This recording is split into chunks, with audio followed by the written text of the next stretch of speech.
Welcome to my Atari nostalgia trip, and in this video I will have a look back at another game in Monochrome. But this one should actually look pretty good, as I can remember at least in Monochrome. It is the Magnetic Scrolls adventure game from 1986 called The Pawn.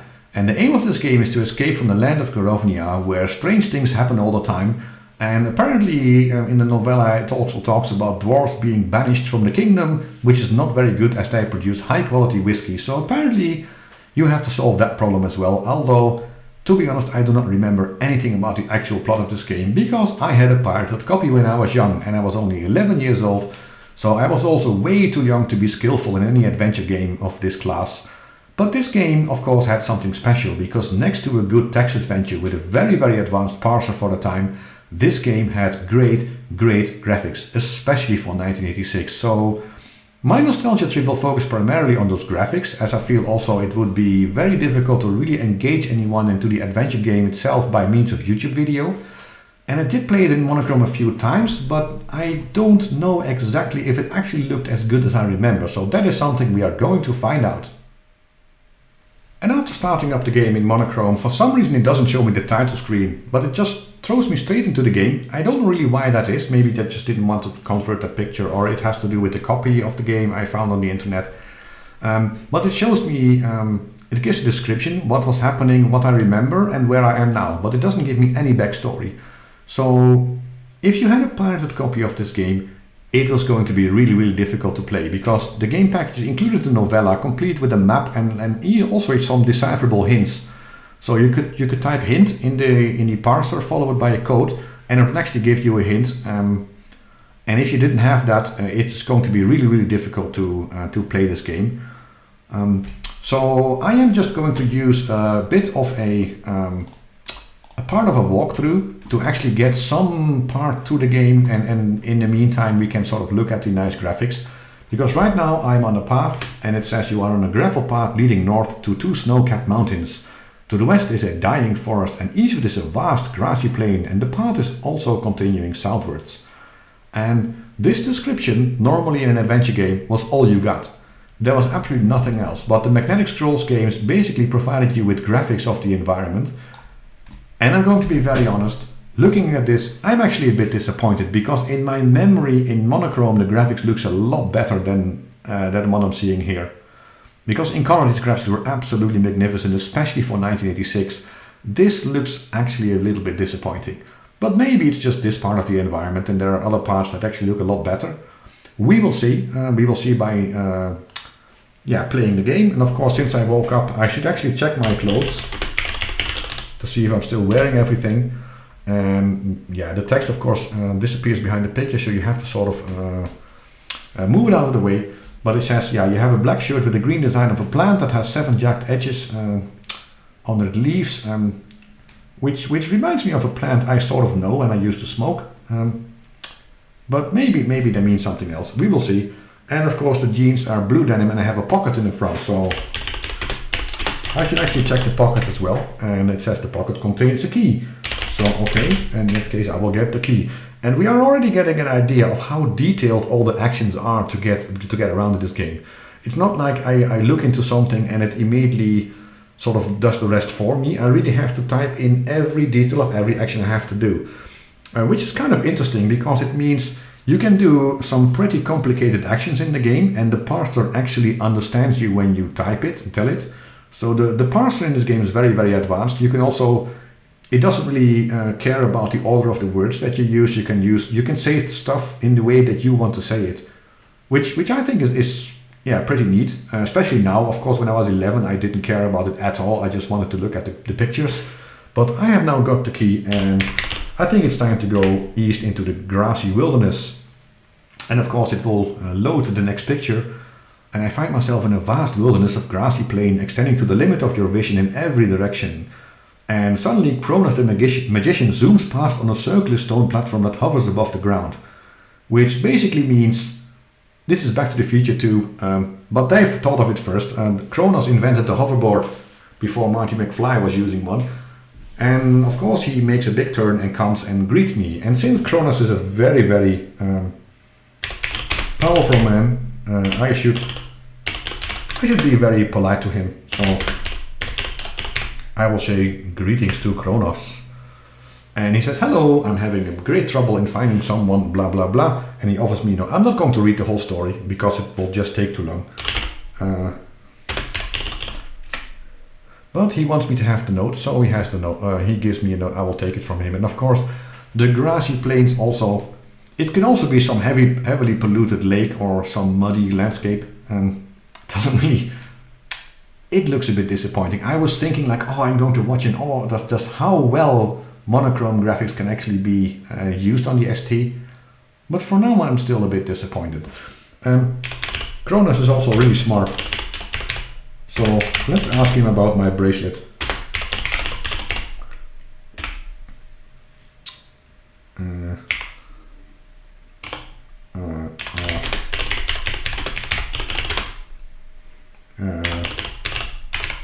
Wristband. Well, I was just explaining how great the parser was, but I have to type wristband and I can't type bracelet. But okay. So he says, yeah, I can remove that pretty handle, but my services do not come free of charge. So he wants to remove this wristband from me, but he needs a favor in return.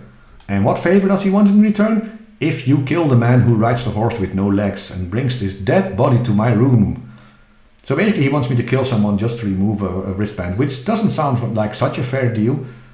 But to be honest, he's a very, very powerful magician, so I don't think I'm going to negotiate. But he also gives me a chest, and he said it's a lethal chest when open, so make sure you don't do that. Okay. But since he's offering it to me, I will take it, and I now have it. And now Kronos immediately goes away. So here this interaction, if you can only like say these two things to him, and if you say something else, instead of wanting him to remove your wristband, you won't get this information in this chest. So this game is also very unforgiving. Yeah, which I don't like. And I'm going to go further east to the stone bridge. So let's see how the stone bridge will look. And it's actually the edge of a cliff. So it spans a deep ravine at the bottom of which runs a fast flowing river. So I better not fall down this bridge. Yeah, westward of course goes to an extensive grassy plain. That's where I came from. So let's go further east to cross this bridge. Okay. Let's go more east. I'm in the middle of the bridge. I just want to go further. And here we are in the palace gardens. Oh, lots of rose bushes and oh, this looks horrific. In color this looks so much better. I'm sorry I'm playing this in monochrome. It's also sort of a nostalgic view. Your memories are always better than the actual game, it seems. Anyway, this is the palace gardens, and in the palace gardens there is a mat. So I don't understand under. I wish this parser was smart enough to also take my typos into account. You find the key. Okay, get key. You have now got the wooden key. Can I look at it? Oh, look, wooden key. It's made of very hard wood. Well, it has to be if it's a key. It's been varnished to stop it decaying. Okay, really nice. So I have a look, and there was also a fountain there. So look in the fountain, and it contains a chit. Okay, let's get it then. I have now got the chits. And I'm just following the walkthrough here. I have no idea how to play this game, so I'm not skillful. But yeah, I now got a chit, and the walkthrough says now go southwest. Okay. Let's do that then. The door is closed. Really? But the door is locked. Okay.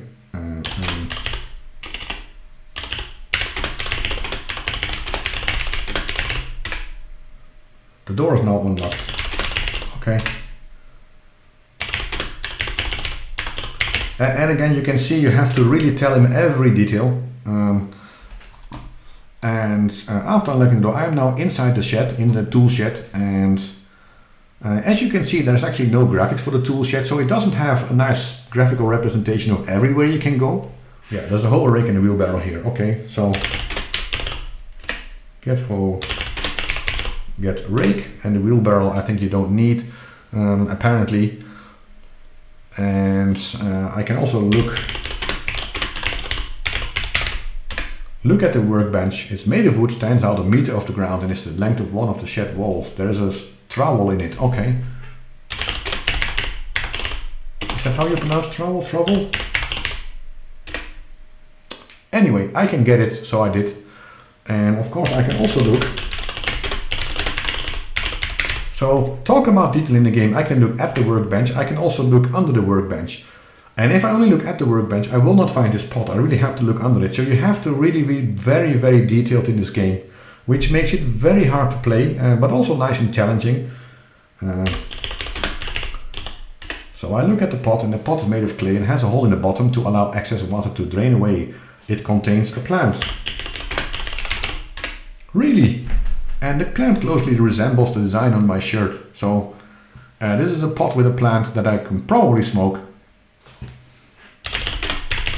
So let's take it with us, because we like plots with plants. And of course, and then leave the house. Go more northeast. Yeah. And I'm back in the Palace Gardens, and you see, if you get back to the Palace Gardens, it will actually not show you the entire description. It will just show you the pieces of interest. So the entire description of where you were, it doesn't show it every time. So that this game is actually kind of smart in that way. Okay, go east. I'm at the gatehouse, and there's of course two big guards there, and they say you can't enter. But I got a note from the wizard, and the trick is apparently to show the note to the guards, and they lead me into the palace courtyard for an audience with the king just by showing the note. And the king is not very happy with the note he gets, so he basically throws you out of the palace. So yeah, that didn't go as well as we hoped, but it's an adventure game. It's a long story, so of course we're not going to make progress that fast. I best leave here. Basically, I came here by going east, so now I am going west, back to the beginning of the bridge. And it's also weird that it's, I think, yeah, exactly. If you look again for the description, it will actually load the picture of the bridge again. So also, if you want to navigate really quickly to parts where you've actually already been, you can just navigate through them without having to wait for load times for the graphics. So the design of this game is actually really good, which I like. It's just the story is not that engaging, and the looks in Monochrome are disappointing to say the least. So I'm not just going to follow the walkthrough where I have to go. If I'm going to go south, where I'm at the edge of a cliff, which this one looks actually kind of nice. In color it probably looks a lot better, but this is probably the best looking picture I've had in the monochrome mode of this game thus far. Yeah, it's still not very good, but yeah, there's a whole description here, of course. The edge of a cliff to the east. It says basically where you can go and what is there, and then I think it was like 5 times, and then you get into the hills. And there's a really large boulder there, and this gives me some sort of Indiana Jones feeling, but there's not going to be any action in this game, so I am going to go west. Oh, it's too rocky, so where we go? Okay, it took a bit of navigating, but I actually wanted to find this guy, because this is a very good opportunity to die. But it's also an opportunity to show some of the complexity of the parser. And yeah, this hut is on the top of a hill. I just had to find it, and I thought I could find it through this rocky road, but the boulder is blocking my way. But here we are anyway. I'm now inside the hut, and it's a dingy old mud hut. A shaven-headed guru wearing an orange robe sits cross-legged in the center on the floor. But he notices my wristband and actually breaks out into uncontrollable laughter. So I'm not going to be able to do much with this guy unless I take the source of the laughter away. And the way to do it is cover my wristband with my shirt, so I can take off shirt, because if I say cover wristband, it will ask me with what. But you don't have to You don't have to type like whole sentences. It sort of will ask you in return, which I find really nice. And you can do very, very complex things, like putting stuff together and using that then to do other stuff. And that's what makes this game really, really good. The graphics in color also make it really good. Yeah, unfortunately in monochrome not so much, which I really do apologize for.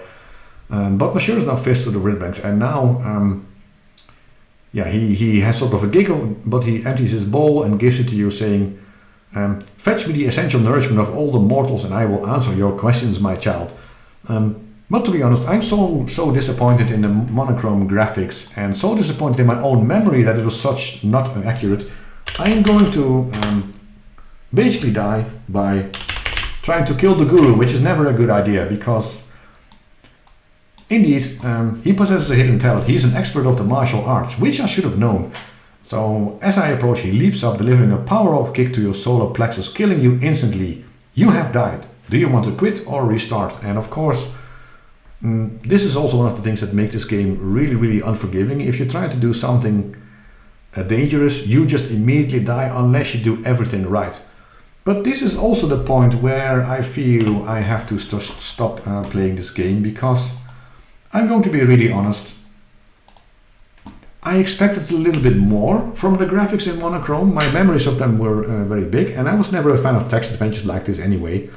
But yeah, I must appreciate this game for what it is, especially its great graphics for the time in color. But it still was fun to look at actually how they were able to do it in monochrome. So people who didn't have a color monitor but did want to play games could actually also play this one and at least have some graphics with it.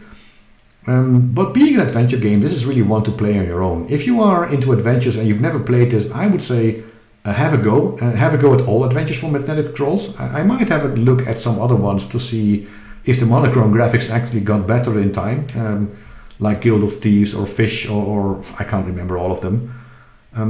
But yeah, these games were very highly regarded at the time, and probably rightly so. And the novella should also be available for download nowadays. And as I understood, it's also quite a good read even if you don't want to play the game. And anytime you do get stuck and you do play this game in color, you can just sit back and enjoy the view. And that is something extra that other adventure games just didn't offer.